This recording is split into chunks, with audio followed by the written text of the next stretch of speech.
Comment un brigand peut-il se retrouver au paradis? La Bible raconte que Jésus-Christ, à la croix, était entre les deux brigands.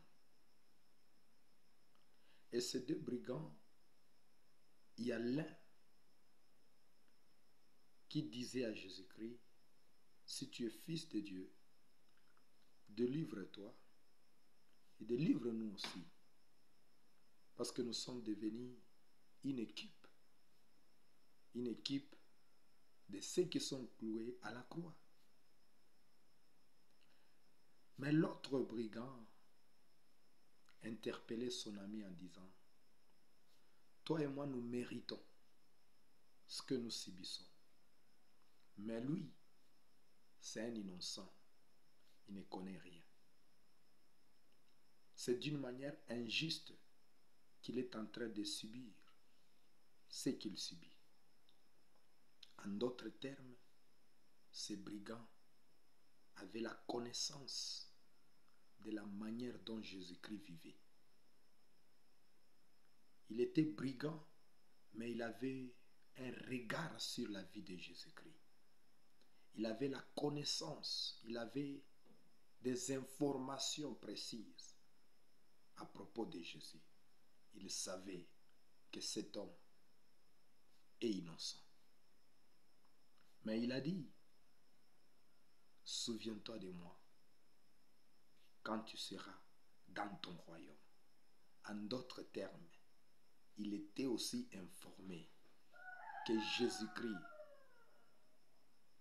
avait un royaume et qu'il était un roi. Il n'a pas vu un homme cloué à la croix de Golgotha. Il n'a pas vu un voleur ou un semeur de troubles, comme d'autres le disaient. Mais ce voleur voyait Jésus-Christ comme un roi qui était loin et établi. Et il a dit à Jésus-Christ, souviens-toi de moi quand tu seras dans ton royaume. Et Jésus-Christ va lui dire, aujourd'hui, tu seras avec moi au paradis. Bien-aimé, lorsque Jésus-Christ a prononcé cette phrase, et lorsque j'étais en train de méditer sur cette phrase, je me suis dit, le salut est une grâce. Parce qu'un jour, il y a un jeune homme riche qui était venu vers Jésus-Christ, lui posant la question sur la manière d'acquérir le salut ou d'entrer au paradis. Jésus lui a dit, qu'est-ce qui est écrit? Il dit non, les 10 commandements, tu aimeras le Seigneur ton Dieu, tu ne voleras pas. Jésus lui dit, ok, va faire tout ça, tu entreras au ciel. Ce jeune homme riche qui est venu vers Jésus-Christ pour chercher la manière d'entrer au paradis, Jésus lui a recommandé ce qui est écrit, les 10 commandements. Et le jeune homme a dit, mais je fais tout cela depuis mon enfance. Mais jeune homme, tu fais tout cela depuis ton enfance. Mais pourquoi tu n'as pas la vie éternelle? C'est qu'il y a quelque chose qui cloche en toi. Va vendre tous tes biens, donne ça aux pauvres. Le jeune homme est parti pour ne plus revenir. La condition qui était écrite dans la loi pour avoir le salut, c'était accomplir les 10 commandements. Et ce jeune homme a dit, je fais cela depuis mon enfance, mais il n'avait pas toujours la vie éternelle. Mais regardez ces brigands. Il a tout juste dit, souviens-toi de moi quand tu seras dans ton royaume. Et Jésus lui dit, aujourd'hui, tu seras avec moi au paradis. Est-ce que Jésus-Christ est injuste? Non. Pourquoi à l'autre il a dit, va faire ce qui est écrit, va accomplir les 10 commandements? Pourquoi l'autre il a dit, va vendre tout ce que tu as donne ça aux pauvres. Mais à l'autre, il dit, aujourd'hui, tu seras avec moi. Parce que tout simplement, cet homme a dit, souviens-toi de moi dans ton royaume. Bien-aimé, la sagesse de Dieu est une folie pour les hommes. Cet homme, à la croix de Golgotha, savait que Jésus-Christ était roi. Et que le roi pouvait décider de tout ce qu'il veut.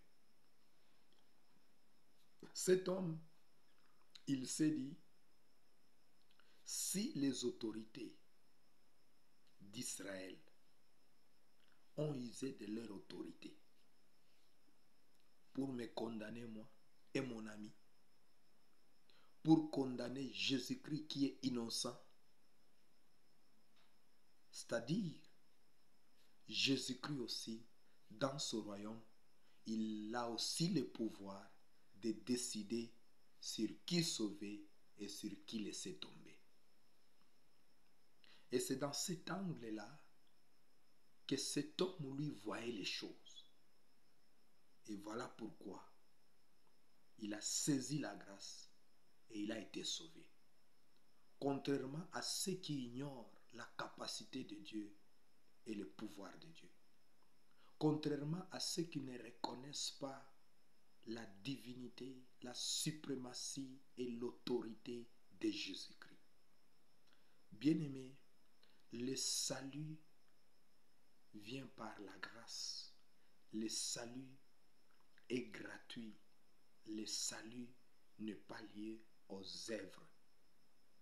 Pour que vous soyez sauvés, nous vous demandons juste de croire dans votre cœur et de confesser par votre bouche avec conviction le Seigneur Jésus-Christ, venu dans la chair, mourir et enseveli et ressuscité le troisième jour.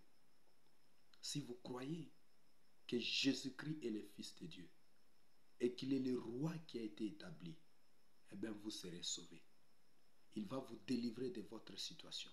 Regardez cet homme de la croix, un lieu de douleur, un lieu d'amertume, un lieu où ça saignait. Mais Jésus l'a piqué de là au paradis. Un lieu de repos, un lieu de paix, un lieu de bonheur. Vous êtes dans une situation compliquée. Vous ne savez pas comment vous en sortir. Il y a des lois qui ont été décrétées, signées. Il y a des ordonnances sataniques, maléfiques, familiales qui vous condamnent. Il y a même des lois de votre nation qui vous condamnent à souffrir et à périr. Mais laisse-moi te dire, si vous croyez en Jésus-Christ, il est capable de vous délivrer de cette situation. Il est capable de vous piquer de là où vous êtes, dans la misère, et de vous amener dans la gloire. Cette année, il est possible que votre situation change. Il est possible. Arrêtez donc de vous lamenter, mais invitez juste Jésus-Christ à vous venir en aide. Et moi, je sais, le Dieu dont je suis serviteur, il est compatissant, miséricordieux, plein d'amour, et il va vous sauver. Cet homme a quitté de la croix, lieu de souffrance, de douleur, et il est entré au paradis. C'est possible que vous quittez la maladie pour la santé, la pauvreté pour la richesse, le célibat pour le mariage, du chômage vers l'élévation. C'est possible. Invitez seulement Jésus-Christ dans votre vie. Laisse que Dieu vous bénisse. C'était votre serviteur, le révérend Luc Kalala Adim. Que la grâce et la paix de Jésus-Christ et que la puissance de la croix de Golgotha soient manifestes dans votre vie. Amen. Amen. Et que que Dieu vous bénisse.